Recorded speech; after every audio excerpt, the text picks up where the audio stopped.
500 years from now will recognize. What a moment. Man on the way to the moon. In Disneyland in California.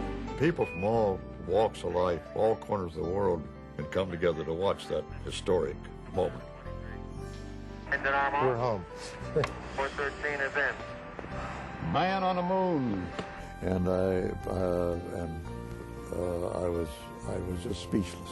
You got a bunch of guys about to turn blue. We're breathing again. Thanks a lot. Oh, boy. Thank you. You're looking good here. Boy. Okay, we're going to be busy for a minute. Congratulations.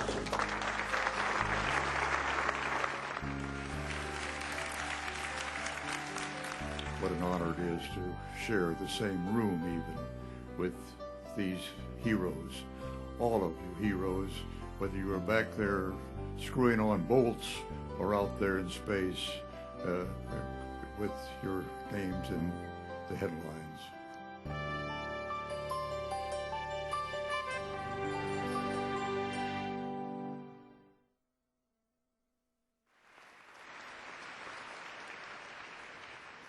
Godspeed, Walter Cronkite. You know, I remember when I was a kid and I first learned that there was someone with the name of Cronkite.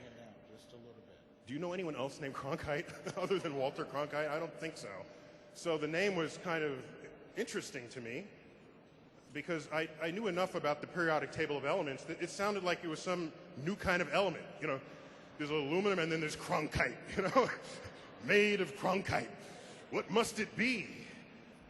And one of my most indelible memories of Walter Cronkite, I remember I was 9 years old. It was 1968, Apollo 8, which I think is not as strongly remembered as perhaps it should be. It was the first time anyone ever left low Earth orbit. It was the first time anyone ever had a destination other than Earth in their sights. Apollo 8 left low Earth orbit, translunar injection, did a figure 8 around the moon and came back. One loop. I remember Walter Cronkite said at 4:14 this afternoon, or whatever time it was, the Apollo 8 command module has just left the gravitational pull of the Earth. And I thought about it and I said, well, wait a minute, Walter. If they're on the way to the moon and the moon orbits Earth, then he can't have left Earth's gravity yet. So I'm thinking this.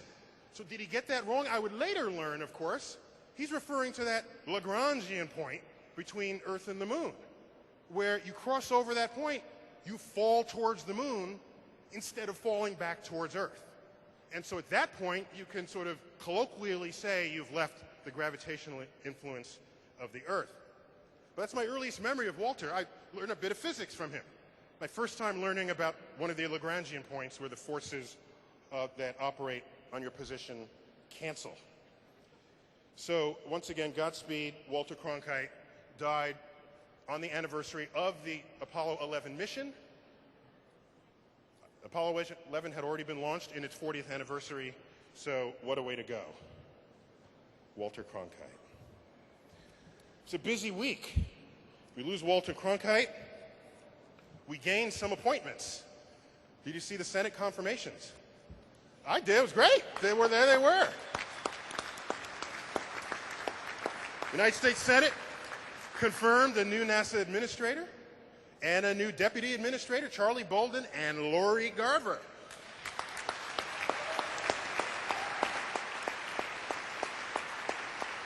Let me let me give you some bio first. Save some of that. I'll give you some bio. Okay, Lori Garver. By the way, her whole life has been in space. She's a space cadet.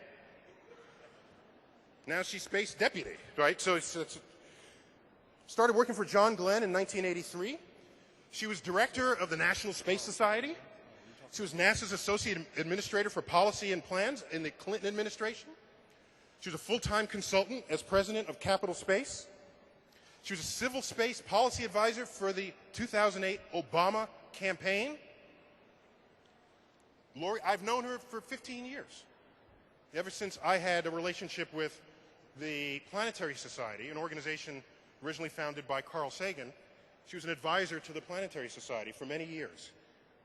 And I've gotten to know her, and she's the right person in the right place at the right time. And I look forward to seeing what she can do in the role of Deputy Administrator. So now, let us welcome Lori Garver into the NASA family. Lori, where are you?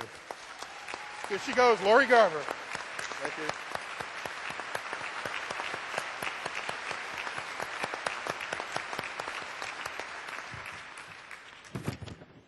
Now we got Charlie Bolden.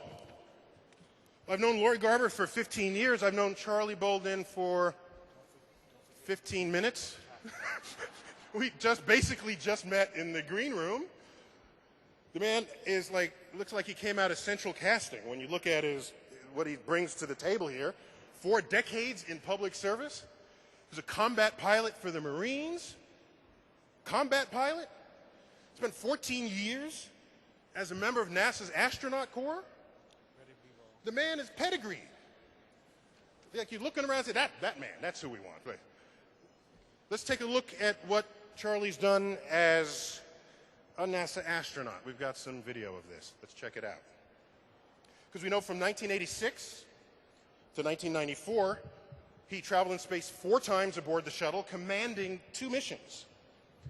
My personal favorite of those missions is April 1990 on Discovery, as he and his crewmates deployed the Hubble Space Telescope. 1994, he commanded the first joint U.S.-Russian space shuttle mission involving the participation of a Russian cosmonaut as a mission specialist member of the crew. Now, I saw the confirmation hearings. It was a love fest at the beginning there. I don't know if you caught it. Senators from Texas and from South Carolina. I said, he's the man. So we could go have a beer now, what are we waiting for? Charlie is approved, confirmed by the Senate, as the 12th administrator of NASA. There have been only a dozen. Please join me in welcoming the Honorable Charles F. Bolden, Jr.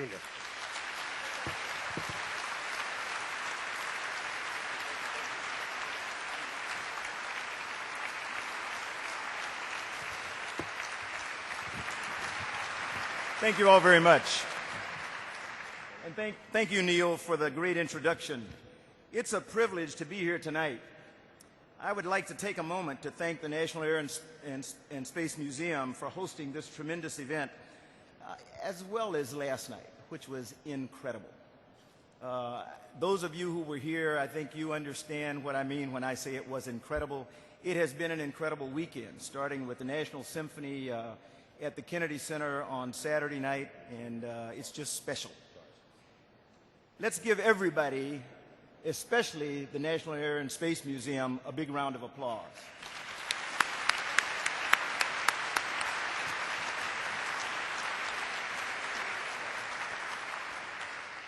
I also would like to thank all of the many very distinguished guests who are in attendance this evening.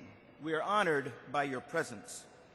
And last, but certainly not least, I would like to thank the Apollo astronauts and all the astronauts who are here tonight. We are here to celebrate your achievements, Apollo astronauts. The Apollo astronauts are heroes in the truest sense of the word. Their dedication and bravery in exploring part of President Kennedy's new frontier was a pivotal moment in human history that still will be celebrated thousands of years from now. On July 20th, 1969, I was a 22-year-old Marine second lieutenant. I was in flight school, and I was several years away from going to Southeast Asia. I had graduated from the United States Naval Academy a year earlier in 1968, a year of tremendous turmoil and upheaval, the assassinations of Martin Luther King Jr., Bobby Kennedy.